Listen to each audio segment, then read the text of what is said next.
Guys, welcome back to For Your Reference. I hope you're hydrated because this episode is a doozy. For this week's Quid promo, we have our friend Thomas from the land of the long white cloud. Take it away. Kia ora and g'day. My name is Thomas and I am the bloke behind the History of Aotearoa New Zealand podcast. You're about to hear me talk a bunch of shit with your favourite Aussies, but I also talk a lot about the history of the land over the ditch. For us at Hans, time isn't non-linear. That's a joke you'll get later on. We move chronologically from before the arrival of humans to how the first inhabitants, tangata whenua, Māori, survived in their new home and are currently talking about pre-European Māori culture like carving, societal structure, and the haka.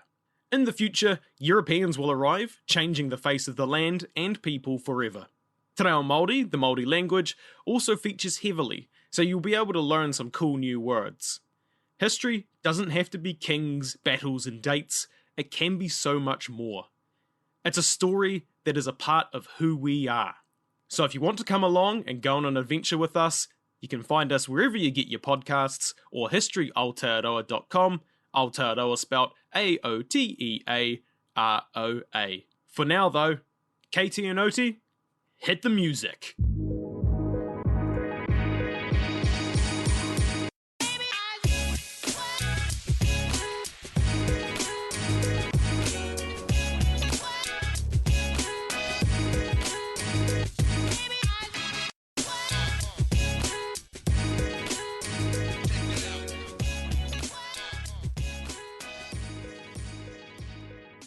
Hey friends and lovers, welcome back to For Your Reference. You've got your hosts, Katie. And Oti. And we've also got another friend from across the pond.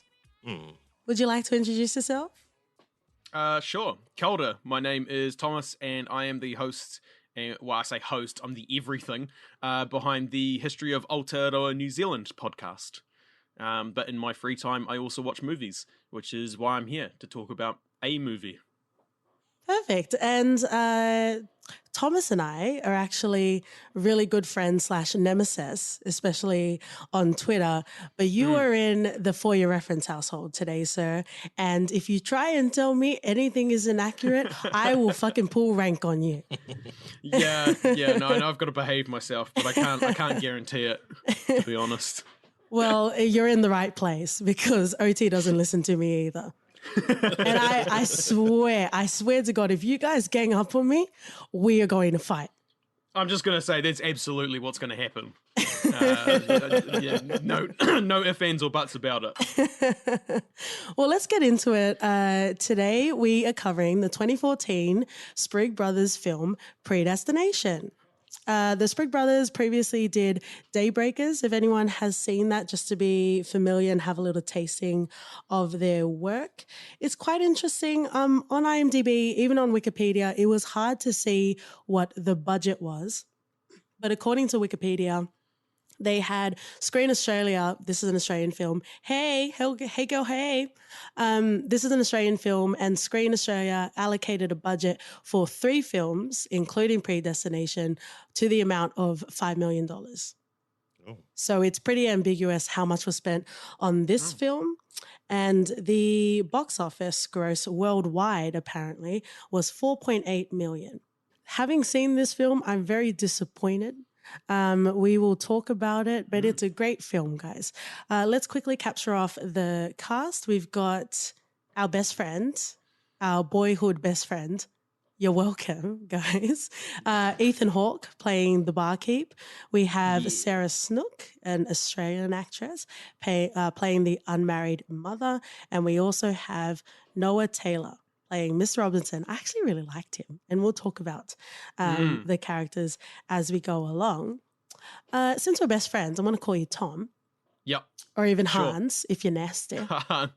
No, that makes me sound German. Oh, okay, so maybe not. We are not going to tackle those intricacies today. It's a bit too much for today. Yeah, no. We have enough mind fucking today, so we're not going to go through that. Before we dive into first impressions, credit to Tom because he actually introduced this film to us, and he also introduced himself onto this episode as well. Yeah. I bested you on Twitter for a while about this one particular movie. Wow, how long were you holding on to that in your pocket? Tick. Yeah. No, the reason for that is because I used to work at a DVD store. And for those of you who are less than the age of about 20 years old, that's when we used to go out and hire DVDs from a shop and without bring them taking home. pictures to prove that you went out. Yeah, exactly. You know, and you had to put it into a machine and it played the movie. You didn't have none of this get it on YouTube for $6 shit. You know, you couldn't do that. You know, you didn't have the Netflix back then. So, well, actually we did, because this was probably only about 6 years ago. So, I thought you were a historical guest. What's going on? Yeah. You're declining, Tom. Yeah. Get it together. This movie came out at the time I was working at this DVD store. And I picked it up, had a look at it, and thought, oh, fuck it, it looks all right. You know, I've got nothing else to do tonight. Mm-hmm. Took it home, watched it with my flatmate, got to the end of it and went, fuck. And I've recommended it to numerous people over the years, both in that job and since. And not one single person has ever said they didn't like it. The main thing I told people about this movie is, if you get halfway through and you're not into it, keep going. Because the first half of it is quite slow, but once you get towards the end, you'll realize why it's quite slow at the start. There is a point to that. You know, it's a lot of like setup, and then the payoff is what you're in it for, you know, kind of towards the probably second half, last quarter of the movie. And so that's why I told a lot of people when I used to work at this DVD shop. And yeah, I had numerous people come back and I'd go, what'd you think? And they said, bloody loved it. It was fantastic. So that's why I like to recommend this film, because it's very not well known. It's quite out there, as we will tell. And yeah, it's just such a different movie to other movies that I've watched. And that what probably I think most people have watched. So yeah, that's kind of the backstory of why I really pushed this one over perhaps any other movie that I've old seen. Hogs. Yeah, Wild Hogs. Yeah. Well, Old Hogs is also an accurate description. Yeah, that's true. Yeah, that is true. I do like Wild Hogs a lot. I've actually got that on DVD because I was let go from that job because it closed down, unsurprisingly, and I bought the Wild Hogs copy that they had. So I've actually got it somewhere in my house. That movie. Just between you and I, Tom, because we do run a TV show and movie podcast, there are some things that you don't openly admit. No, I'm okay. I do like to say that it is my guilty pleasure, but I'm not guilty. I'm okay to be out there and say I like Wild Hogs. I like Tron Legacy. That's also another film that I really like as well that a lot of people don't. So you know, I'm happy to say that. I'm happy to put myself out there. You know, it's fine. You know, it's 2019. It's a progressive world. We can accept people that like Wild Hogs. And you can also accept people that don't care for Star Wars, but we're not going to get into that today. We're going to need a lot longer than an hour if we're going to do that. There are many podcasts that cover Star Wars. Probably go and check them out because I don't know if we'll ever cover that. But let's go back to Predestination. This is a minefield of a film. And we love you guys. Thanks for listening. We have a whole catalog of very popular movies. Like we've even got Titanic, and who hasn't watched Titanic, right? Probably go and check out. Okay. Look at you. I listened to the episode though. It was good. I liked it. Because we're talking about real titties. Yeah. But yeah, just this, we would be doing you a disservice and you'll be doing yourself a disservice if you continue to listen to this episode, because absolutely this film is primo. Mwah. It's delicioso. And we don't want to spoil this for anyone. And we might accidentally start to go into spoilers. So I just want to say that from the onset. We have a whole lot of other episodes to listen to. Tom has a great podcast, if you're not really familiar or you're not like situated near New Zealand and you don't really have a reference for Aotearoa, you should definitely check out his podcast. But that was a good crack, by the way. Yeah. At Aotearoa. I've heard some very yeah, her lips were quaking when she said that. No, because I say it like a white person, like Aotearoa. That's how Tongans say it. Come and fight me. Yeah, that's pretty good. I've heard some very wild bastardizations of it, which is no fault of their own because they're usually Americans. But yeah, I've heard some very interesting pronunciations. Those are the bulk of our listeners. And I think OT in one of our other episodes didn't realize that Americans say niche. I think that really grinds my gears. I think he verbally said eel. Okay. I'm sorry if you have American listeners, but that's not okay. It's niche. That's what it is. It's not inches, it's meters. Get over it. Get onto the metric system, guys. Fucking hell. Jeez. We love you, American listeners, though, so please come back. And actually, if you guys are American and you have seen this film, I would love to know, because even we'll go into first impressions, but we didn't even know about this film. But yes, so please turn away. We'll put the links in the show notes for Tom's podcast and obviously check out ours. But let's get nasty. Let's get deep. Let's get into it. First impressions, OT. Do you want to mention anything? Have you seen Ethan Hawke in any other films? I've seen him in quite a few films, but I can't remember them out of the top of my head. I think the last thing I saw him in was Boyhood. And even that wasn't his prime, right? I think he hit his prime quite earlier than that. I think that's what I'm saying. Yeah. But yeah, it's just out of the top of my head, I can't think of any other movies he's been in. But I think Gattaca. Yeah, that's the other big one. Yeah. Did you understand that with the New Zealand accent, OT, or not? Yes, I did. Oh, okay. I'm just checking. There were many years of both of us not understanding each other, hence your phrase or mine. Oh, I see. And OT's got a, do you want to sample your Australian accent on this episode or not? Oh, no, my Australian accent is quite spot on, We'll save it for another epi. Okay. I don't know if saving is the right word. Let's continue. Anything else you want to mention about, we will talk about the themes and the cinematography and the score. Is there anything else you wanted to mention, like going into it? Did you have any inkling? Did you try to learn more about it before we watched it? No, but I think when I saw the poster, I just assumed it will be an action movie. And then halfway through, I didn't understand what was going on. I was like, what is this? But we, like Tom said earlier, we just stuck on and continued watching it. And by the end of it, we were like, we didn't believe what we just watched. And I think we've made several attempts to try and rewatch sections of it again trying to understand everything that happened, because we felt like, well, I felt at least like I missed something. I wanted to get as much out of it that I could possibly can. So it was really great. So essentially you were just trying to explain the mystery burner that you had throughout the whole film. For me. So I didn't have any inkling about this film. I didn't even know that Sarah was an Australian actress. Because it was Ethan Hawke, I didn't realize it was Australian until I did a quick search just so we could make sure we could find the right film. I also really like Ethan Hawke. I don't think I've really seen him in anything aside from Boyhood as well. He has obviously been in a lot of films, and I really like him. He's a very underrated actor, I find a lot of the time. He's very accommodating. I think that is and it's not in a pushover sort of way. He's very generous with his screen time. People might mistake him for Kevin Bacon. What? They look very similar. They look actually, very now that similar. you say that.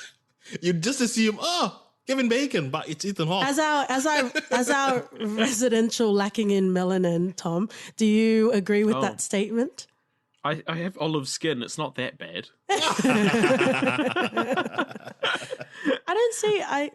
I feel like I would be able to tell the difference if you put them side by side. Of course, you can tell the difference side by side, but in passing, you'd probably assume it's. But Tom Hardy and Logan Marshall Green look more similar. Yeah. Listen to our upgrade episode, guys. That's what the silence was for. to fill in that space. But yes, I just wanted to give some accolades to Ethan Hawke because I really feel like he's a great actor. I feel like when people mention people that are like actors that are capable, he should be on the list, definitely. I don't know if he gets overlooked, but I feel like he does quite well. And it seems like he tries to, he really sees this as a vocation, right? As an actual profession. And he purposefully tries to choose films that are quite different. I don't really know if he doesn't seem like a blockbuster sort of actor. So I just wanted to give some accolades there. Yeah, like he's still like all the movies that he's been in, I find aren't big blockbuster films, but they're always very interesting, like Gattaca and Boyhood, which took like 12 years to film. So I find he's never in those huge films, but yeah, every film he's in, it's always something a bit different. You can same trust with him. Predestination. Yeah, you can trust him. Like if you see that he's in the cast, you can essentially trust. Like Stephen Yeun as well, because we fucking love Stephen Yeun. He's an indicator actor, if you want to put it that way.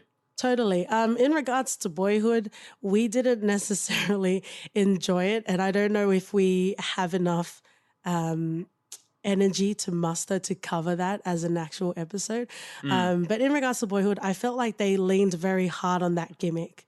That they, like that was the driving force why people said it was good. But we're not going to get into that today. Is there anything else about first impressions you guys wanted to talk about before we talk about the film generally? I don't know. I think the only thing for me was, as I said, I didn't, I went into this, like, initially, like you guys, like, when I first saw the movie I didn't know anything about it. I just picked it up, went, bugger it, looks all right. And then watched it and thought it was great and spent the next 2 hours chatting to my flatmate about it. So I think, like, as you said, like, but with the sort of spoiler warning at the start, it's one that you have to see knowing basically nothing. Yeah. And that really makes it a lot better. But yeah, just a very strange, interesting film. Yeah, overall. I was a bit different to the both of you in regards to, you just have to get through it. I was actually enjoying it. From a narrative point of view, it was quite an interesting dynamic to have between Ethan Hawke's character, which they credit as the barkeep, and also John at the time in the bar, right? I actually felt that was quite fascinating. There was a nagging part of me in the back of my head being like, okay, so why is this going to blow my pants off? You know what I mean? Like I'm present in the moment and I'm really enjoying the dialogue and the way the story is being set out, but I also don't understand how this is going to blow my mind. Yeah, which I should say was my doing. I went around and said this was one of the such an amazing film. It's going to knock your socks off. I really hyped this up. But I feel the same way. That was partially because of me, I think. now that we've seen it, I will hold the banner with you, Tom, because I will say the exact same thing. If people are patient enough to allow a story to resonate within you, then this will blow your fucking socks off. Yeah, and the reason I tell people, keep with it, even if you don't, even if you get halfway through and you're not into it, is because that's exactly what happened to me. As I got halfway through it and went, this is getting a bit slow. Like, what the fuck's going on here? Like, I was confused. I didn't know what was going on. I didn't understand it. It was kind of boring. And then, second half of the film, whoa. So, the reason I tell people to do that is because I was exactly the same. Like, I know why people do that is because I did that as well. Yeah. And I'm usually one of those people where, because literally it all started to crescendo in the last 20 minutes. Right? Yeah. That's where all of the payoff for the story that was being set out for the first hour and a bit actually starts to happen within that last 20 minutes. And I'm usually that person that's throwing everything at the screen when that happens. Like, you can't fucking do that to me. That's not right. That's not how you write a film in my non-learned experience. You know what I mean? Like, you can't do that. And that doesn't become the be all and end all. For me, a twist should be a nice little thank you for watching, but it shouldn't be the foundational impression that I have. Yeah. I feel like though that this gets away with it a bit more because there are multiple twists.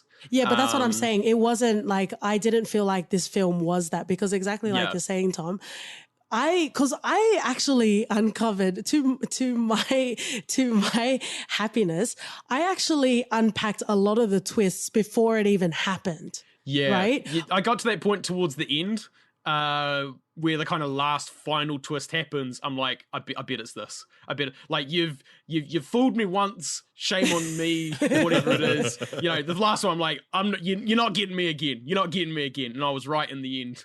But you do sort of get to that point where you start like just guessing them.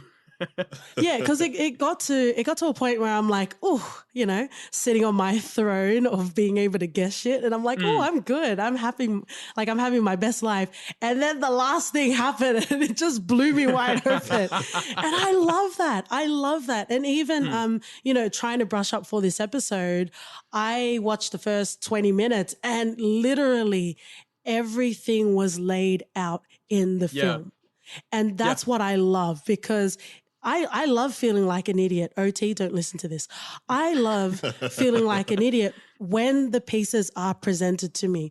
Don't give a twist to me because you're withholding information from the film. But, this was delicious. It satiated me in every aspect ever possible in history. I fucking love this film. Yeah, it's when I watched it again for this, which had been some time since I saw it, I still remembered everything. But you see a lot more. Like you always say that about movies, you see a lot more when you watch it again. Mm-hmm. But this one in particular, as you say, it's all laid out in front of you. It's just that you don't notice it the first time around because you don't know what you're looking for. Yeah. And then the second time around, you know everything. Mm-hmm. And so when you watch it again, there's that, or there's that, and there's this, and and that sort of thing. It more so than many other films. So it's. Yeah, as I've already said, it's such a weird and kind of interesting film. It does require a couple of watches just to kind of figure it out and that kind of thing. So, yeah. And I guess I'm kind of different from both of you because I like being led. I don't like guessing. Yeah, you do. Yeah, you do. No, take me through the journey because Katie is always adamant on trying to guess the plot of the movie 10 minutes in. I'm like, relax, calm down. We'll get there. But by the time Katie was saying her suggestions and what she thought was happening, I was like, what? What's going on? What's going on? It's all stuff. But the second time of watching it, it just blew my mind. It's amazing. And the fact that it's gotten like 7.4 on IMDb, it's ridiculous. Those people must have not understood the movie. Yeah, I get the feeling. I mean, on the one hand, I know why that is because it's fucking weird, right? we'll get into that later on. Why it's probably one of the most fucking weird films probably ever. But I think it's also because it suffers from a lot of things that a lot of other sci-fi films suffer from as well.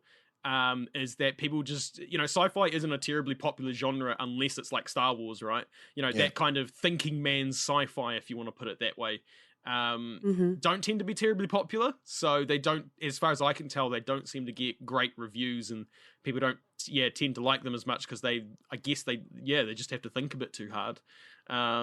Which is not to say people are dumb, but sci-fi I think suffers from that a lot more than some other genres, and it definitely deserves a higher rating on IMDb other than 7.4. Yeah, and that's exactly why on at least up until now we don't really cover ratings because we want to have as more of a discussion, and most of the time the ratings are really up to you, right? That's the whole point. Exactly. And they amalgamate them together. Yeah. Quick maths, guys. But in regards to that, sci-fi is kind of the same as horror movies. It can be rated a 6 and still be decent to watch. So I guess in that sort of sense, sometimes just let yourself go on an adventure if you don't know where it's going to go. Because the best boners are the mystery boners, guys. Why am I talking about dicks? You guys are the owners of the dicks, and I'm just talking about it. Because it's just a normal thing. You got a wang, it's just there. You don't need to talk about it. We all know it's there. And it's also because I got the biggest one.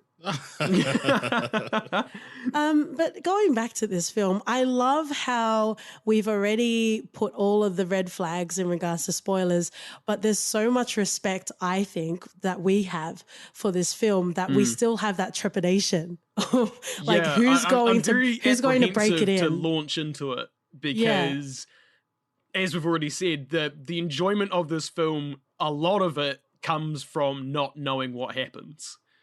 Yeah, and that's a hard thing to sell, right? So we can go one of two ways. So we're okay. Hi guys, if you're still here and you haven't seen this masterpiece, you've had some nice banter. It might have been light spoilers. I don't think we've tarnished or reverse prima noctis anyone in spoilers yet, but now you need to go. You need to go away. Right? You ready? Yes. You ready? 3, 2, 1, he has sex with himself. So I think the best way for us to just, break us in and break the listeners in is let's just talk about the linear timeline. I did want to talk about the opening scene, but then we'll kind of still be tiptoeing around the twists. Yeah, the thing we probably should say as well is, which we haven't mentioned, which is a key part of the film, is it's a time travel film. So this is why we're saying linear storyline, because it's a time travel film. It jumps forward, back and forth all the time. So that's why we're saying it's a bit confusing, it's a bit weird, and why he has sex with himself, as you'll find out later. So it's a time travel film, so that's what makes it kind of hard to follow. Yeah, and just as a time travel movie, this is a good example of how to execute it. Oh, and yes. I'm just scoffing at Arrival right now. Arrival is the worst fucking movie ever. Have you watched it, Tom? Arrival? Yeah. Sorry, do you guys not like Arrival? No. Hang on. No. Okay, let's not get into it because we're going to run out of time. Answer the question. Do you not like Arrival? We fucking hated it. It is garbage. Yes! I feel like the only person that didn't like it. Oh, good. I was going to be like, this is the shortest episode we've ever had because we're going to fight. I did not like it at all. I thought it was thank crap. God. It was really crap. Okay, so we're going to spoil Arrival, and I feel like we've got some strong feelings. So I will adjudicate a few minutes for us to glorify in how bad it is. So we're going to spoil Arrival. Okay, but it's a fucking shit movie. So if you've watched it, you've spoiled yourself in all the worst ways. Okay, Tom, would you like to start off on why it was the worst? Why it was the worst movie? No, the main thing for me is I like knowing, because it's an alien invasion film. I like knowing the alien invasion, and that to me was not satisfying. They're just like, oh, we need somewhere to live or whatever. I'm like, that's fucking dumb reason. Like, that's bollocks. Pacific Rim did it better.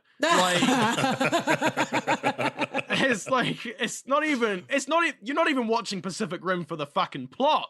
No. Even they did it better. But also, yeah, the time travel stuff, for those who haven't seen Arrival, she can time travel to all places at once. And she can go into the future and then use the knowledge she gets from the future in the past or something. And I get, time travel is not real, and that, and it's theoretical, but that's just not how it works, right? I feel like that's the worst interpretation of it. But you're still explaining it in a very amicable way. The way you need to set it up, Tom, is you're sitting in the theater, and yes, they are very skint on, the foreign life forms, and we could definitely dive into that, but they didn't, right? It was all about that forgettable actor. Is it the Arrow guy? Jeremy Renner. Yeah. Yeah, not Nathan Fillion. See, those are another doppelgangers as well.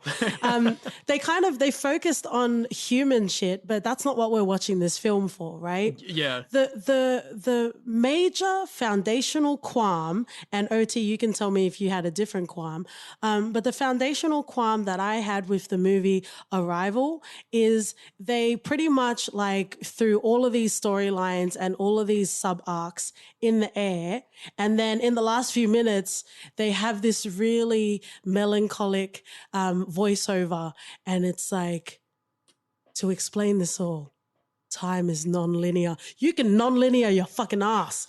That's what you can do. Agreed. It was just horrible. Terrible. Terrible. That's a- and like that's a they try to terrible- explain, this is going on a bit of a tangent, but they try to explain the whole language thing with like the rings and shit, and like I Yeah. just didn't get it. I don't know if I'm just real fucking dumb, but I just didn't get it. And like that, like half the movie hinges on you understanding that. So I feel like that was part of it as well for me. Was like they're like, oh, you know, they do it from both ends or something. I'm like, what the fuck are you on about? Like, It was so nuanced. Don't you understand? I'm fuck sure off. it was. Oh, I can't I'm stand sure it. there will be people messaging you guys saying you just don't fucking get it. It's a great movie, right. I'm sorry. Maybe I'm just too fucking stupid for it, but I didn't like it. But it's, people always make fun of Batman versus Superman. And obviously everyone has seen this. It's all a meme with the worst, one of the worst ex machinas in a story ever, right? Superman and Batman having the same name for the mother, right? Martha! That's one of the worst ex machinas, but I don't think it is the worst because in Arrival, that was the worst. To explain everything, time is non-linear. Fuck off. How dare you? How dare I was ready to roundhouse kick people in the cinema. We even went to the cinema for that stupid movie. What, BVS? Arrival. Oh, Arrival. Yeah, nah, I didn't watch that in the cinema, thankfully. And it's not cheap in Australia, guys. No, it Oh, isn't. wow. It's not cheap here either.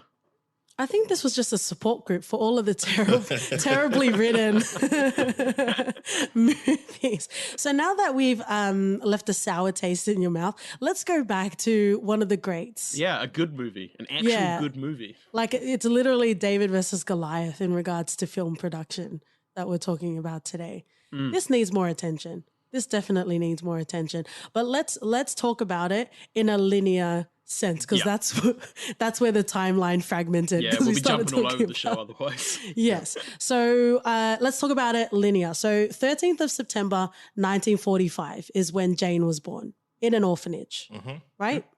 Oh, even if you want to take a step back, Jane was dropped off by a mysterious man in a trench coat. So that's also very important. That is very well. important. Yes. But a nondescript man in a trench coat leaves Jane at an orphanage in 1945. She grows up. You know what? I didn't mind it. You know, a lot of people could probably be really persnickety about the fact that how did she not know that she had, genitals that weren't the same as other people? I was fine with that. I didn't have a gripe with the fact that Jane had perfect health, so she never had to see a doctor until later on, which we'll talk about in the timeline. But she never really needed to see that, right? Yeah, that's actually a real thing. People can go their entire lives. yeah. I should preface this by saying I have a zoology degree, so I kind of know what I'm talking about here. That does actually happen. People can go most of their lives without knowing this. Yeah, and thank you for that, Tom. You're welcome. Bringing a little bit of knowledge to your podcast. Yeah, bringing some substance. something worthwhile. So you can take this away and go, I learned something today. Whoa, hey. Whoa, hey. I did say that our accreditations aren't recognized anywhere, but we will teach you a few things. What, like how to take a punch? Well, lean into it, my friend. But I did say if anyone wins on Who Wants to Be a Millionaire, or if you win any sort of lottery or any sort of game show money based on information you heard on For Your Reference, we will get 50% in perpetuity. Definitely. And that's a verbal contract, my friends. Do you know what in perpetuity means? Yes, forever. Yeah, but that wouldn't apply to the lottery. Tom, You get it once. time is non-linear, motherfucker. Well, if it was good enough for Arrival, it's good enough for my way of getting out of shit. Okay, so let's go back to it. Yeah. Because I try not to look at reviews even after watching something. I know OT likes to drill down in reviews.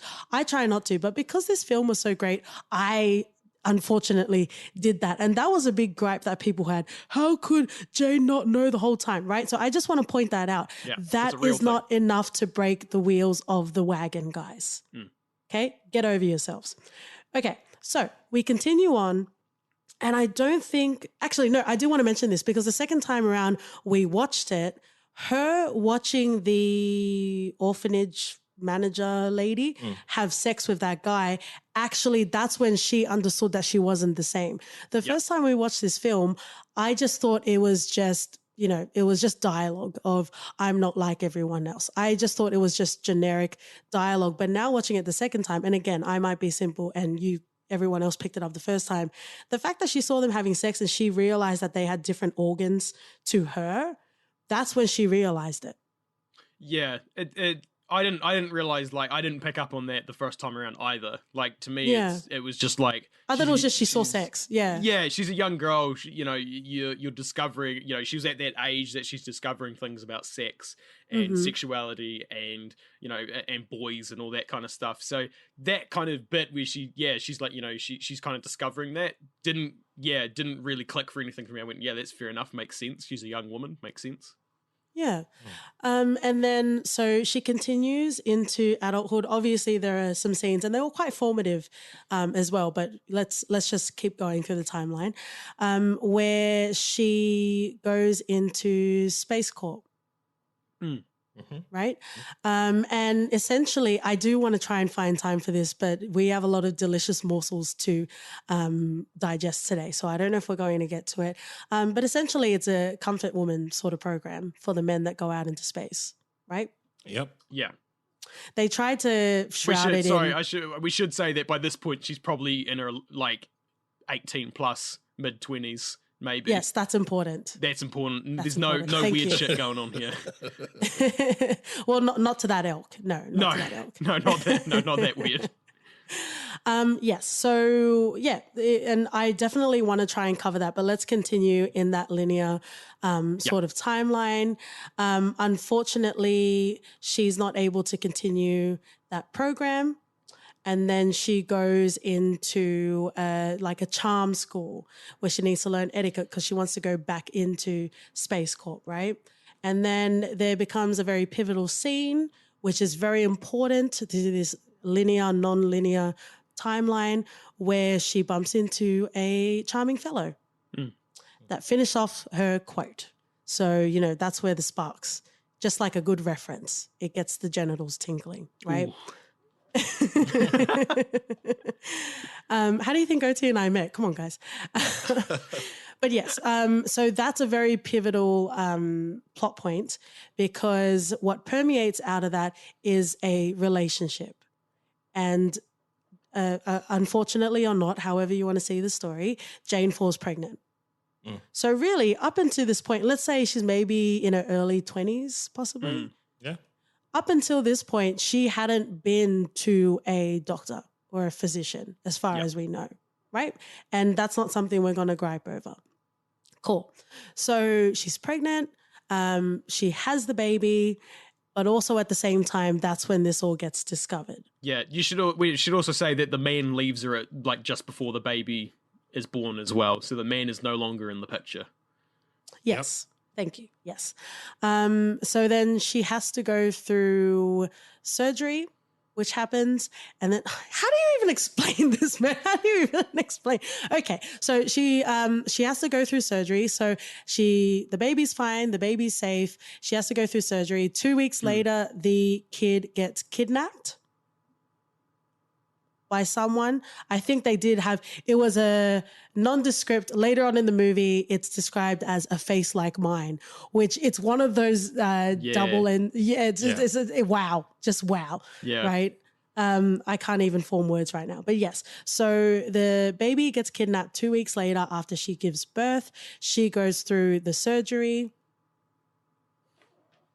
Am I doing the timeline right? When does she get burned? She get burned after. Yes, she gets burned after. Yeah, she gets burned way later on. Yes. And then we get introduced to John. Yes? Yeah. After the surgery. Yeah. So she goes through, the doctors discover that she's got two pairs, or not two pairs, she's got a pair of each set of reproductive organs, both male and female. Because they were slightly underdeveloped.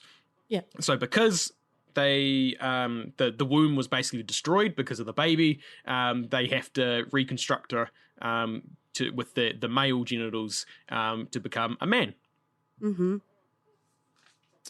Yes. And then we have Mr. Robertson. Did I even mention that Mr. Robertson? I didn't.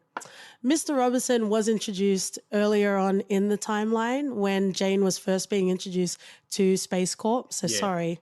Oh, there's so much detail. Sorry, guys. But yeah, so Mr. Robertson comes again to John, reintroducing the program. Yes? Yeah. And then a lot happens. Pretty much a lot happens. Is there anything else you want to mention about the timeline? Should we actually take it all the way to the end of the timeline? Should we? Yes? Yeah, I think so. Okay. Yeah. So essentially, John becomes an agent. And John is carrying out a mission in regards to a bomb, which is the opening scene of the film. Yep. Yes? Yep. In that, someone comes along and tarnishes the plan, and John ends up being burned. Okay. Yeah, that's... You've skipped a whole bit there. The whole bar scene happens before that. Actually, Yeah, in, like, but the bar linear scene is timeline. like... Okay, so the Yeah, bar if scene you wanna, happens. yeah, the bar scene happens, and then like the whole like everything else happens, and then like the 'Cause the getting bar burned scene bit kind is, of like, explains towards the end, everything. in a Yeah. sense. It's really confusing. Yeah, but the reason why I missed the bar scene is because it kind of becomes the exposition for Right. everything. But Yeah. you're right. Yeah. But yes, the bar scene happens, and the whole timeline of what we're explaining doesn't even get covered in that bar scene, right? Yeah. Yes. So going back to the bomb, John gets burned and then has to go through surgery again, more so cosmetic Yeah, for for his the face. face. Yes. And there are some lines there as well, talking about you're not going to be able to recognize yourself. John also mentions even my own mother won't recognize me, which is funny now, knowing that we've watched the film. But yes, goes through reconstructive surgery, and literally because I don't know if we should go into it. No, let's not go into it. So yes, so John gets burned, goes through reconstructive surgery, mostly for skin and the face, and that's where we get introduced to Ethan Hawke's betrayal of John. Yes? Yeah. So this is where it gets very, very murky, and this is where the delicious morsels uncover in the last 15, 20 minutes, right? So this is as far as I understand it. So feel free, you guys do it already. Feel free to come in and tell me I'm wrong. So we have Ethan Hawke as the character on his final mission. So in the bar, that was in 1970. When John met Ethan Hawke's character, that was in 1970. The actual bombing, the big event that's trying to be stopped is in 1975. Right? Yep. So Ethan Hawke's character goes to his final mission in 1975, right? It's also mentioned that there's also some subtext that he's done this too many times and he's logged more hours than any other field agent. So that's important to note as well, right? So Ethan Hawke, I'm just going to say Ethan Hawke because they're both kind of named John actually. Yeah. Okay, fine. That's fine. So I'll just say Ethan Hawke. So Ethan Hawke goes to 1975, and this is literally in the last like 12 minutes now, what I'm talking about in this timeline. Ethan Hawke's character goes through the evidence. There's an invoice, like a sales receipt that Mr. Robertson gives to him and says, investigate this. Right? So he's having a look. It's for the laundromat. He's looking at all of the events that are unfolding, and he sees like a shadowy figure that's photographed in the laundromat. Right? So he's like, ooh, I better investigate this. So he goes into the laundromat, and who else but a future version of Ethan Hawke is sitting in the motherfucking chair. Yeah. As the Unabomber, who is basically the main antagonist for the entire film. Yep. Wow. Man. Wow. Okay. I mean, you say that. That's not even the biggest twist, in my opinion. We're gonna let's keep going. Let's keep going. So the old Ethan Hawke is confronting the not present day, the 1975 Ethan Hawke. They pretty much have this very interesting exchange between each other, and that's where the cogs in my brain started to go off. I didn't know where the cogs were going, but I knew this kind of tied everything together. So essentially, the way we understand it is because Ethan Hawke's character has time traveled so much, he's actually found a way to stop catastrophically worse. That's the underlined phrase. Catastrophically worse events. So to stop like a mass bombing, he'll actually burn down the buildings before it happens. Or so he'll find an individual that he knows is like, to use like I guess a modern example, you could say if you knew that all the 9/11 terrorists were going to be in a building at the same time, you blow up the building, you know. Yeah, exactly. you kill 50 innocent people, but you save, you know, a couple of thousand because 9/11 didn't happen. You know, that was basically his reasoning behind that. Yeah, and that's also a very interesting sort of theme that, again, if we have time, which we probably won't, that we would want to dive into. But yes, so this older Ethan Hawke, you can call him distorted, you can call him, you know, full of justice, however you want to describe him. He is now on a mission. And the biggest event is about to happen the next day because we're in 1975 and it's about to happen. So the Ethan Hawke that we've been following in this film has a choice. And there's quite a nice exchange. And I do want to go through it because I feel like I'm just throwing it out just to push this timeline along. But there are some poignant exchanges that they have with each other. The older Ethan Hawke says, if you shoot me, you'll become me. You have to try and love me again. And then you have the recurring theme throughout the film. If I could put this man in front of you, would you kill him? There's so much exposition in this film. I'm getting tingles right now just thinking about it because you're learning and you're relearning everything that goes. The more you talk about, or the more I talk about it, the more I'm starting to uncover, right? So yeah, there's this whole psyche of, okay, I'm here and I've never you know, advocated for what the fizzle bomber has done. But I'm also understanding that somewhere along the line, my ideals became the fizzle bomber. And that's quite fascinating as well. But let's continue. But yes, so essentially he has a decision to make.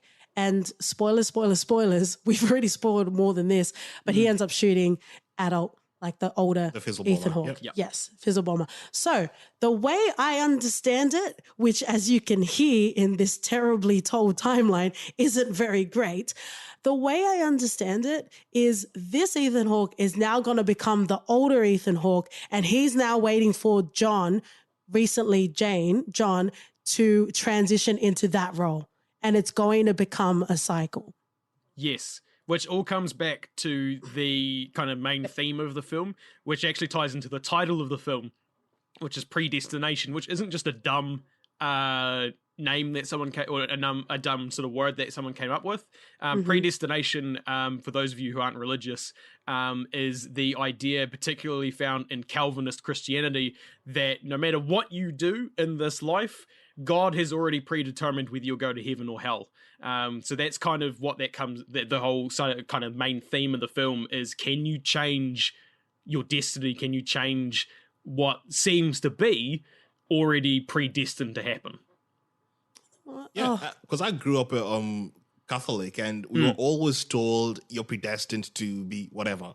So it's all there. And in the title, I guess I didn't really take it into that account when I first heard about this movie. And then just watching it and seeing the whole time loop, and I think they described it as a snake that eats its own tail. Or how have you pronounced that? Ouroboros, whatever it's called. So it's just a continuous loop, and at the end, I'm not sure what both of you thought would happen, because I just assumed that by him killing the fizzle bomber, it wouldn't necessarily stop the loop, or maybe it would just create multiple timelines. No, it continues the loop because he's going to become the fizzle bomber. Then John will get burned again. Yep. Turn into Ethan Hawke, and that whole exchange will happen. And that baby obviously got snatched. Man, how I would love to hear if anyone has successfully explained the timeline of this film. The main thing is that Ethan Hawke, the whole bar scene, Ethan Hawke is going back to talk to John. Non-burned John to basically get him to become the time travel agent so that John becomes Ethan Hawke, basically. Because if you haven't kind of figured it out already, basically every single character in this film is the same character. So Ethan Hawke, Sarah Snook, both male and female versions of her, all of them, they're all the same character. And basically it's just it's really weird because it goes from Sarah Snook as a woman, Sarah Snook to a man, then she gets burnt, or he gets burnt, and then turns into Ethan Hawke. And Ethan Hawke's job is to set up Sarah Snook's character to become him later on. So basically telling Sarah Snook, you know, this is time travel, this is what it is, and then so she can become the time travel agent and eventually turn into Ethan Hawke. Yeah, so it pretty much works out in a cycle. And something quite interesting that I definitely just want to touch on. So, you know, the old Ethan Hawke was saying, you need to learn how to love me. Do you think it was more of a metaphorical sense, or do you think it was a physical sense? Because essentially they wanted to break the cycle, right? We got to the point where Ethan Hawke was the fizzle bomber, right? So how, just from watching this without any sort of accurate sort of facts, how do you think the cycle could have been broken then? Was it a physical love that they had to do, like had to have with each other? Or was it more of a metaphorical, you need to accept that this is the person you are? What do you think it means? I think they already had the physical love covered. And you see, that's why we can't get too deep, guys. Well, we can, but just in different ways. I don't know, because I think they left it up in the air on whether or not he managed to stop the cycle from happening. No, the cycle continues because he killed him. I don't think I can be 100% sure the cycle continues. Tom? Yeah, I don't know. I think the way it ends is very ambiguous. It reminds me a lot of the end of Inception, you know, with the wobbling sort of exactly. Yeah. I haven't watched it. I actually haven't watched it. Well, Inception ends very ambiguously, and I feel this is quite similar in that it's not feeding you whether it does or doesn't happen. Because, you know, the final shot is of Ethan Hawke kind of staring at the camera and basically, I guess, deciding like what he does next. So even though he did kill him, and that, yeah, in that sense, you know, the fizzle bomber does say, yeah, you have to kill, if you kill me, you become me. I think it's still pretty ambiguous whether it actually does happen or not, whether he does actually become the fizzle bomber. I don't agree with that. I feel like the loop is continuing because what the bomber Hawke, there you go. Love it. What Bomber Hawke actually left when he got shot was that book of all of the events in history that didn't happen because he chose to sacrifice the few. Would you kill a few to save the thousands? Right? And then we flash back to when we have President Hawke talking to John's character, or Sarah John's character, right? And they're sitting on a bench watching female Sarah, female Jane, and he says, you know who she is. You know who you are. Understand who I am. I love her too. Yeah. Right? So the thing we probably haven't explained very well is that the man that we mentioned earlier that Jane meets and has sex with and has a baby is John, is her future self. And then John runs away and talks to Ethan Hawke again because she's already talked to him by this point, or he's already talked to him by this point. And then Ethan Hawke says, I'm also you.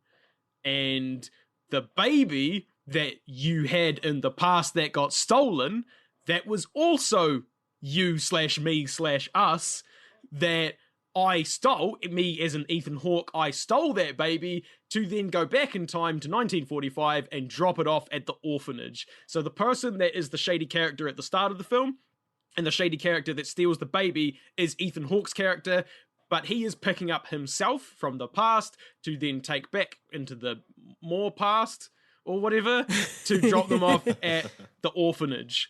So yeah, so Ethan Hawke is basically, and Sarah Snook being the same character, is having sex with themselves, producing themselves, and then putting them in the correct place so that they end up having the future that they were meant to have. And something I was saying when we were watching it the first time to OT was, okay, so she had sex with a guy that we don't know at this point is her in the future. And I was like, how could she have sex and that person, unless that person was very progressive and just accepted, you know, this is who Jane is. Like, how could that not be detected? And then, because you know what, that niggling feeling, if I had followed that, I probably would have realized a lot earlier that she was the same person. But, you know, sometimes it's nice to just get so engrossed in the story, you're not trying to think 2 steps ahead, right? Yeah. And I know, especially for me, I didn't explain that well, but obviously you've seen the film and you'll give us some graces, hopefully. Yeah, I think it is not it's an easy. extremely all time travel films are extremely difficult to explain, and I think this one even more so, just based off the fact, as we've already said, that basically every character in the film is the same character. I think the only character that's not the same character is the Johnson guy, Noah Taylor's character. Mr. Robertson. Mr. Robertson, sorry. Yeah. He's like the only character in the film that is not actually the same character. Because we talked about predestination and what it means in a religious sense. Do you think he played that role of God then? No. Because you had Bomberhawk saying, you know, Mr. Robertson, he planned this. It was all part of the plan. You don't think he played some sort of deity? No, I think it's more to do with what the Bureau does in sending agents back in time to prevent casualties. In what they are trying to do is what they ended up creating in the Fizzle Bomber, because the Fizzle Bomber is a creation of the Bureau, I'd state. Yeah, and that could transcend in symbolism to religion, dude. That's what I'm talking about. I'm talking about the layers. I don't think so. Okay. Or what do you reckon, Tom? Yeah, I can see where you're going with that. I don't know how much it works, because they do talk about how like the sort of Fizzle Bomber is created by the Bureau because of what Ethan Hawke does, but they say that the Fizzle Bomber is the reason that the Bureau exists. You know, basically the Fizzle Bomber happens and then they invent the Bureau to combat the Fizzle Bomber, I think is kind of what ends up happening. So I don't know how much that analogy works, to be honest. It's an interesting idea though. But yeah, I guess no, but then you, without getting too theological, you know, part of the crux, aside from controlling people, part of the crux of religion is it gives you comfort, right? For when people pass away. And it also gives people an understanding of, you know, why can't I go and punch people in the street? You know what I mean? Like, I'm having a rough day. Why can't I just punch my coworker? And, you know, there are some rules that are in line in regards to that. And for the Bureau to exist and for religion to exist, I definitely see the parallels in regards to that. But maybe that's just me. Yeah, because the Bureau, or, you know, okay, let's talk about the film so people don't come fight me on religion. For your reference, is now transitioning into a religious podcast. From now on, we'll only talk about religious films that show Christianity in a positive light. We'll start off by using Passion of the Christ. Passion of the Christ. Fuck me. I haven't seen it, but I know how it ends. Ayo. That reminds me of another film I should recommend to you guys that's just fucking awful. Okay, well, for your reference. Oh, you know what? We'll have a special edition at the end of this episode of referencing things you shouldn't see. We've never done this before, Tom, so you're welcome. But yes, just going back to that, I think that's quite a strong and compelling imagery of symbolism in regards to this film. But in any case, you wouldn't need the Bureau if you didn't have the bad guys. And the bad guy is the Fizzle Bomber. And as far as you want to take this, and it's as far as I want to take it, the Fizzle Bomber was a product of the operating of the Bureau. So the Bureau needed a reason to exist, and they did that through creating the Fizzle Bomber in events that permeated in the film. That's all I'm going to say. You don't think so, OT? Yeah, well, I think OT's still in the Bureau. No, unlimited use of the time travel gadget, whatever, causes unknown dementia and psychosis. right? Yes.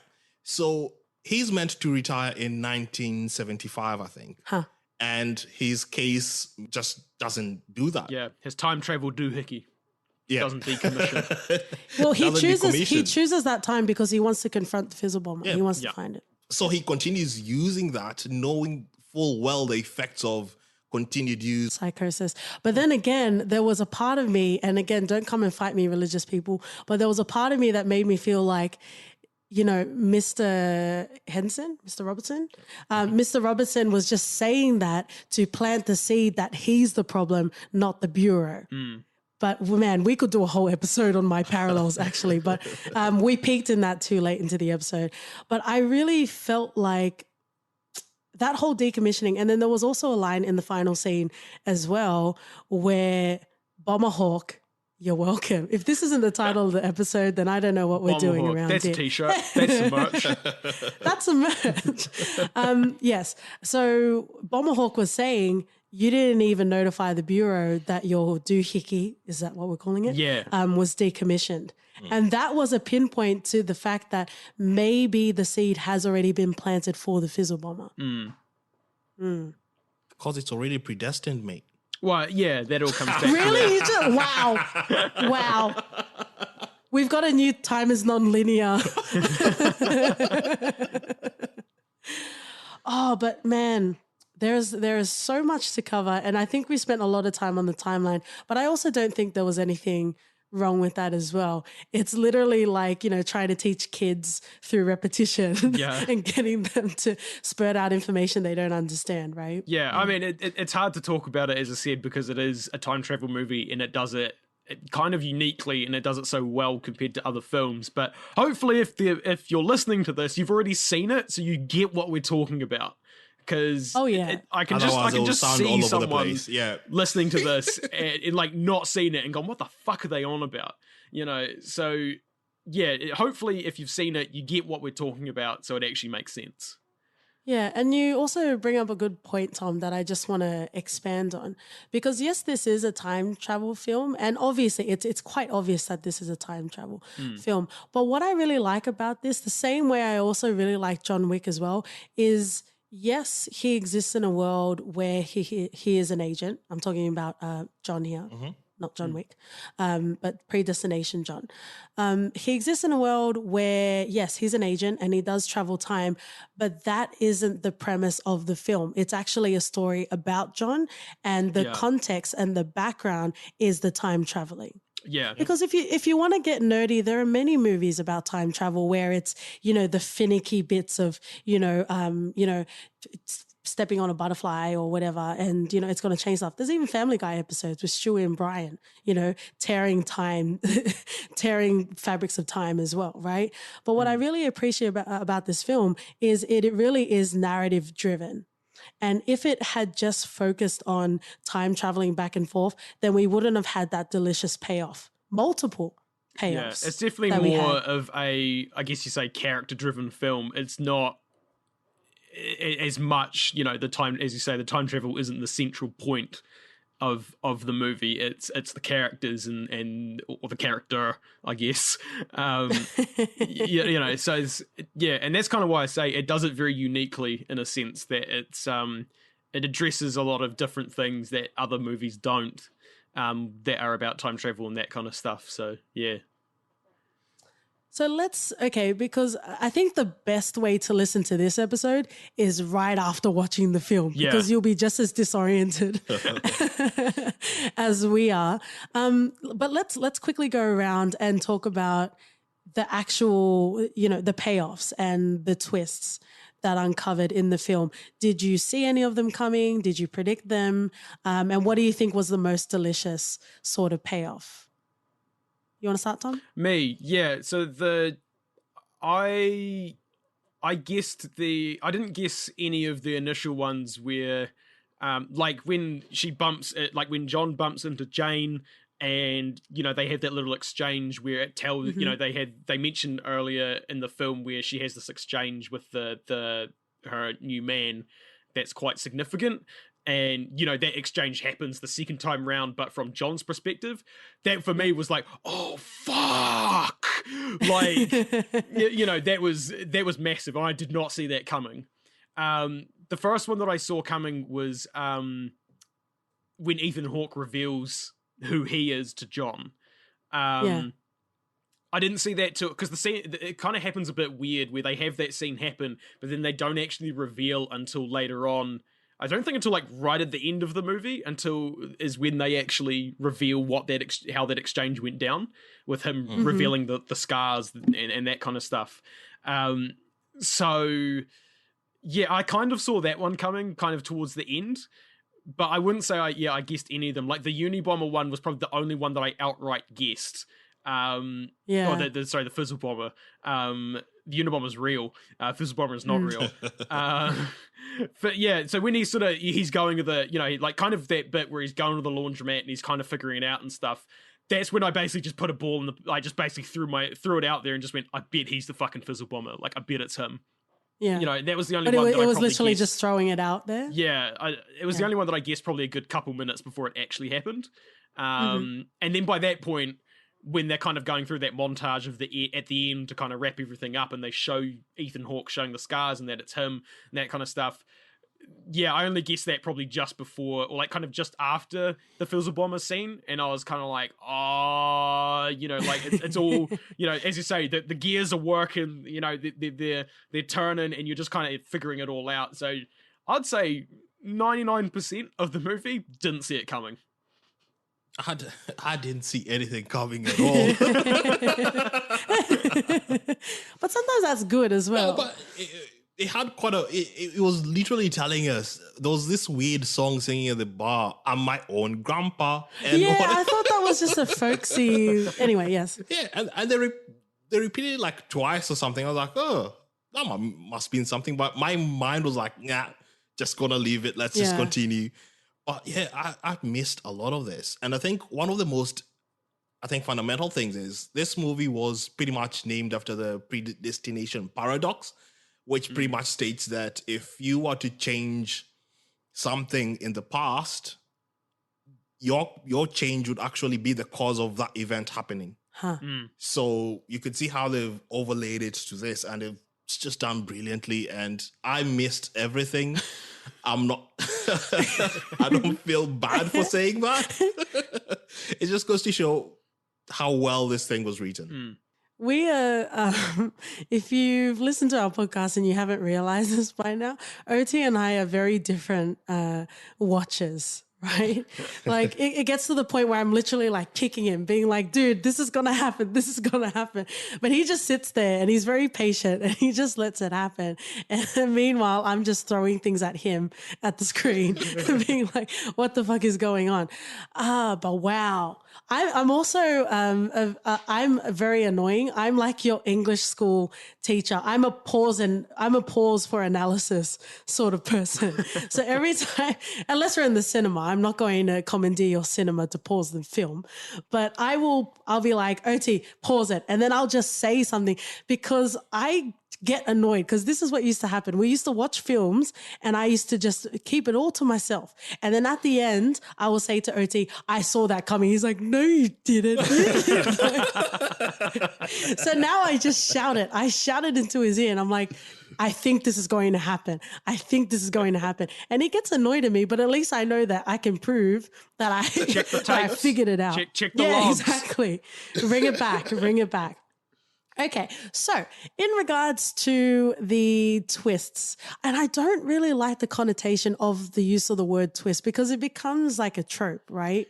That's why I really don't like calling this a twist. I'll just call them the payoffs, right? Halfway through the film, I theorized that John was Jane. Mm-hmm. And that kind of answered it for me. I'm like, ooh, look at me. I solved the hardest crossword puzzle. Like I closed the loop and I understand it. I didn't realize that Ethan Hawke was also John. That busted me wide open. I'm like, how dare you? I've watched a couple of movies. I know that you only give me a few payoffs and that's it, right? Yeah. So I'm just sitting there all smug, and that blew me wide open. And I really enjoyed that as well. When he went to go back and retire in 1975 and he started to look at the laundromat, I didn't even dare want to think of it. And when we saw Bomber Hawk, there were screams. Yeah, but then again, all pleasurable. It's Robertson that gave him the hint that pointed him to the laundromat. But that's what I'm saying, because because he's trying to make sure that the cycle continues. Yeah. And then when we found out that current day Hawk was the one that kidnapped the baby and also put the baby in the orphanage, man, I started to think maybe I'm OT in the present and OT is future Katie, and maybe Tom is in the mix as well. Like, what does anything mean anymore? I was ruined in all the best ways. Yeah, that's part of the reason why I recommended it, is because I knew it would get you. I knew you'd watch this, and yeah, I knew it would get you real good. I'm glad it did. You must have heard us. You must have heard us screaming all the way, because we're literally neighbors, right? Yeah, I was thinking the night that I knew that you were probably going to be watching it. I was thinking, I was like, I wonder how they're feeling. I wonder which bit they're up to. I wonder. You know, so yeah, no, I'm really glad it got you good, because yeah, that's how it got me the same way, and every person I've recommended it to, it also got them the same way as well. And it's a delicious film, and I don't want them to do, because I know people milk shit and they make sequels, and I don't want them to make another film, but I do have questions. One minor sort of question that I had is, when in the final scene, Bomber Hawk was talking about, what did you want to settle down with Alice from the antique store, and talking about the weird birthmark, and that got me thinking, do you think that there were instances where current day Hawk actually did try and break the cycle and it just didn't work because he was always predestined to be this way? Yeah. I don't know. Right? Yeah. I guess it may be that kind of, you know, with the antiques lady, it's perhaps hinting at the fact that he could break the cycle if he wanted to. But he was very specific in his examples about her having a cat, her having a weird birthmark. It just seemed like it was informed, is my point. And that's delicious, because it gets you going, you know? You don't need M. Night Shyamalan to wrap it up in a dream. Yeah, I wonder if that's... You can digest this for years. Yeah, I wonder if that's because, like, it kind of shows that he tried. Like, the guy who becomes the Fizzle Bomber, he tries to break the cycle by, going out with her and living with her and trying to live his life. But he always comes back to this one thing. You know, like, he's got the time travel doohickey in a box in his attic or whatever, and it's always there. And he's kind of, you know, he thinks about it every now and again. And eventually it becomes too much and he has to go out and become the Fizzle Bomber. So I reckon it might indicate that he tried, or that potentially he could break the cycle. But yeah, I don't know. I think he genuinely tried to break the cycle. Yeah, many times probably. And he couldn't. Because some things are just predestined. Exactly. The other thing I kind of want to add as well, with you bringing up M. Night Shyamalan, I think this is a much better film for twists. I know we're not calling them that, but twists, you know, it's so much better. Totally. You know, any M. Night Shyamalan film I've seen has never done a twist this good, I think. Oh, yeah. And it's usually, even if it's like a few twists, it's all permeating off one. Yeah, exactly. Right? So it's like a dun-dun-dun, instead of having wholly separate, realized, substantial payoffs. Definitely. That existed even through the film, because I think I mentioned this earlier in the episode, but watching that opening scene again, that actually was John that got burned, but we just assumed it was Ethan Hawke because it was superimposed with his voiceover.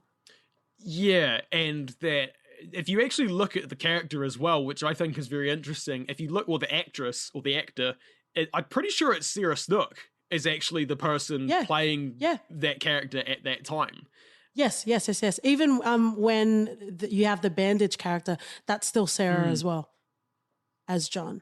Yeah, wow. Which I feel is a level of kind of, they didn't have to do that because it's not super obvious that, like the face is real burnt and they're covered in bandages and all that kind of stuff. So you don't have to do that. But I feel, because you could have just got any sort of bumfuck actor to just get in there and and just do it, right? You don't have to pay them as much because they're not one of the leading characters.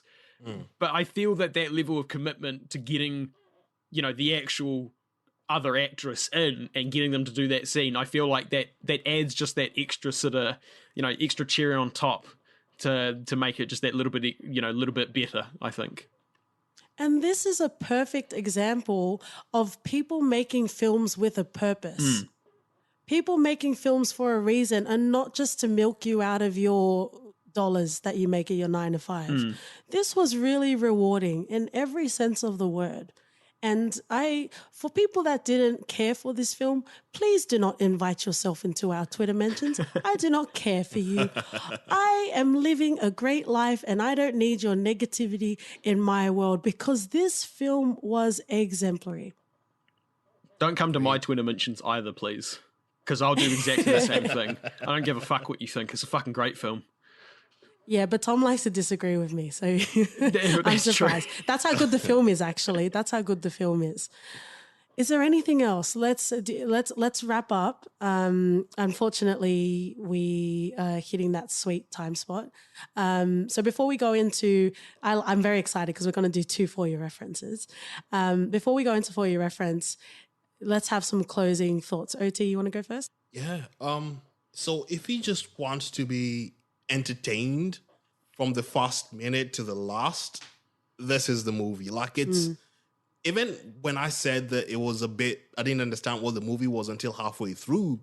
Until that point, it was quite well told. Like, it's just a bit slow, but the story, the narrative is quite there and it's good. Yeah. So it's just brilliantly made.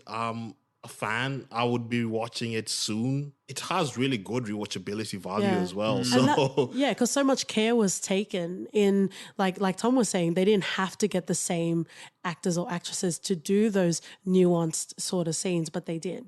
It's a good movie. Watch it, rewatch it. I'll be doing that.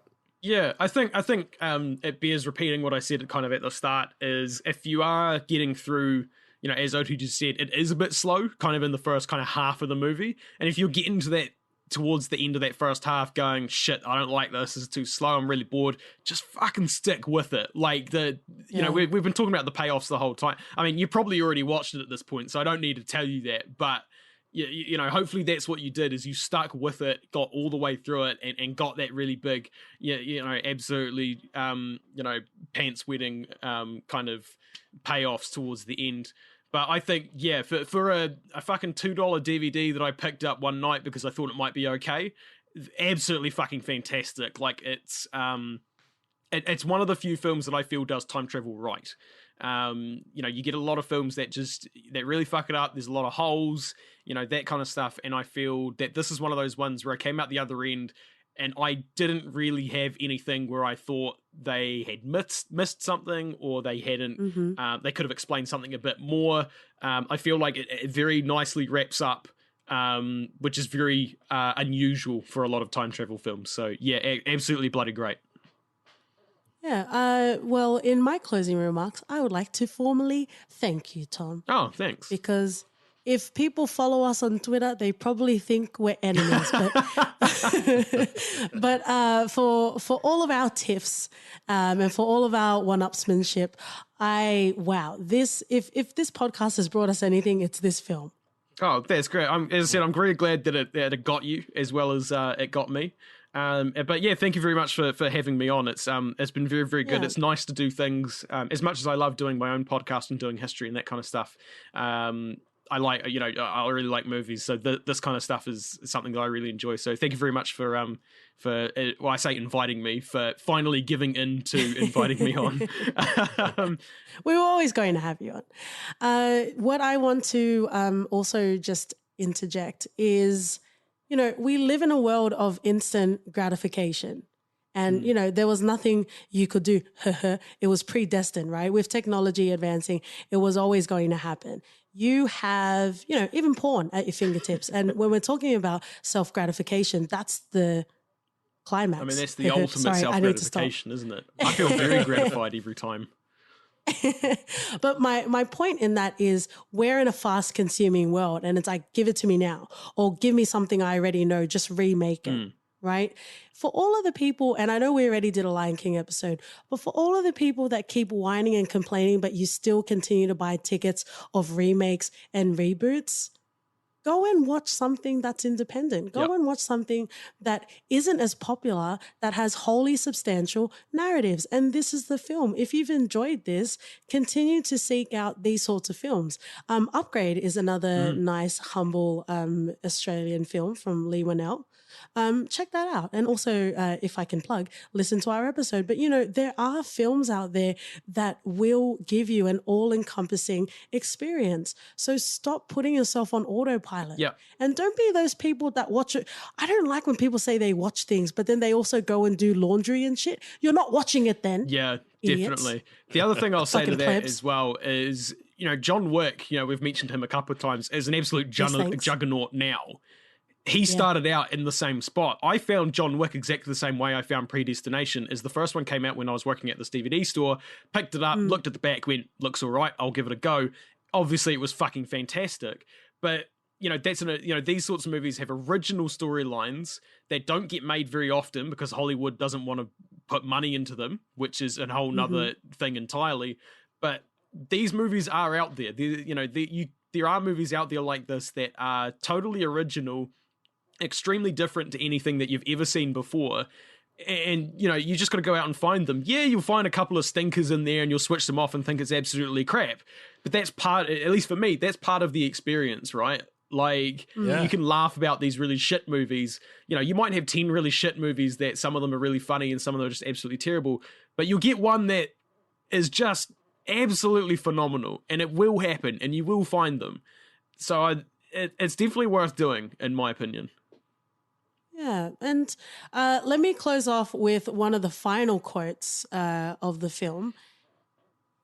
The only thing I know for sure is you are the best thing that happened to me.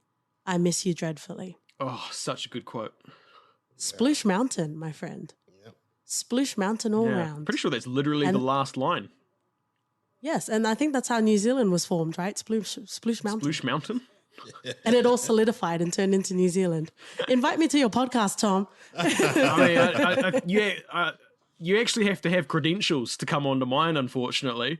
You actually have to have letters after your name and actually know shit about history and stuff, unfortunately.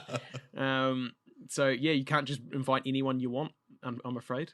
Sorry, it's good to know you left these. It's good to know you left these fighting words until after we did the episode. Cheap shot, my friend. Well, let's get into for your reference. Guys, let the panties breathe. We're about to finish it off. Finish off your snacks. Finish off your beverages. If it's your own fluids, we don't judge. But let's go into for your reference. We had such a great episode today. If you want to, you can also plug films that people shouldn't watch. And then our original for your reference, which is referencing films that you might enjoy, or even TV shows you might enjoy if you also liked Predestination. Tom, as our guest. Me, okay. I don't know if I have I was going to say maybe returning guest, but then because of your cheap shot, maybe not returning. Oh, I fucked it, did I?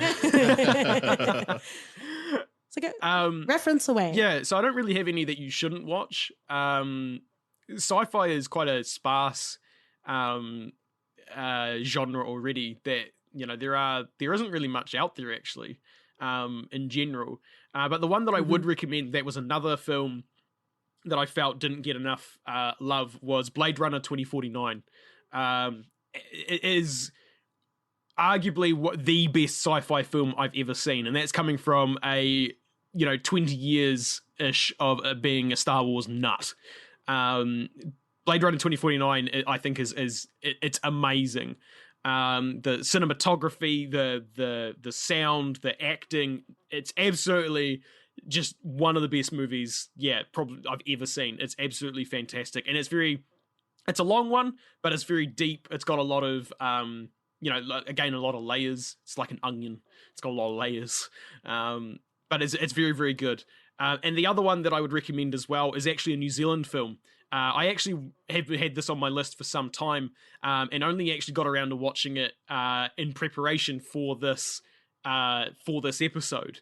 So the New Zealand film is called Mega Time Squad, and it's a comedy time travel movie about a guy who lives in Thames, which is a town in the North Island of New Zealand, and he accidentally cocks some shit up and ends up getting a bracelet that allows him to travel back in time.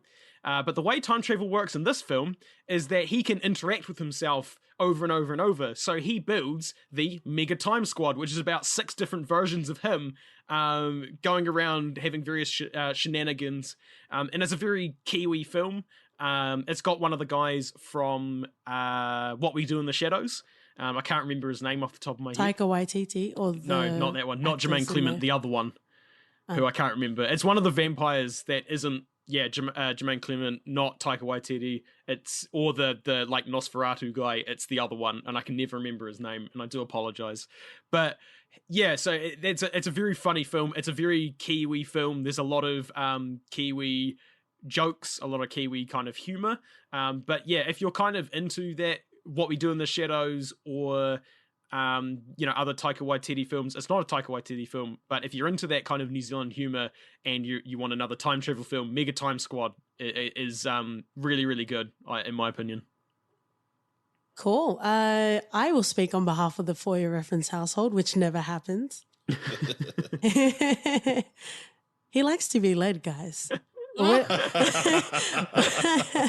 We are not said that. We are not getting into that today. Well, I said it because I'm the past you, aren't I? Man, this is going to go on forever. But yes, for your reference, we've got 2 for this week. We talked about a lot throughout the episode as well. Just because we talked about John Wick and because I fucking love that film trilogy, soon to be quadrilogy or whatever you want to call it. I don't know what you call it. Okay. We'll take it. We'll accept it. John Wick, because I am all about character-driven narratives. And that's what John Wick is. Yes, it's about him being a kick-ass spy, shooting people twice to make sure they're dead, which is very important. But really, it is the crux of him and his wife and what permeates out of those events, right? So John Wick, also check out our episode if you've listened to John Wick. And if you exist in a world where you watch Predestination and not John Wick, I would love to meet you. You are a marvel to all, non-trademark. The other film that I will reference is Parasite, which is a film that came out this year. South Korean film that won at the Cannes Film Festival by director Bong Joon-ho. And it is a great film. It's also a film that the less you know about it, the better. And let me tell you, my friend, the payoffs will form a sploosh mountain and you can have your own New Zealand. That is historically accurate on the For Your Reference podcast. But that's it, guys. We made it. Thank you so much, Tom. Do you want to plug? Oh, am I allowed to?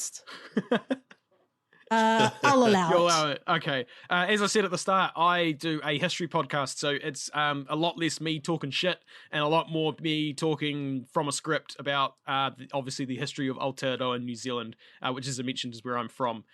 So you can find me on iTunes or all the other places that you get your podcast normally. Or you can connect with me at Twitter at History Aotearoa, or Facebook at History of Aotearoa New Zealand Podcast, or on the website, which is historyofaotearoa.com. And for those of you who don't know how to spell it, it's Aotearoa is spelled Aotearoa. Cool. On Twitter and Instagram, we are For Your Ref Pod. We recently launched a YouTube. What? So find us on there. Give us a rating, give us a review. Also for Tom's podcast as well. Support independent creatives like us, and also the film, but also support us as well. And we'll see you next week, guys. See you next week. Ka kite.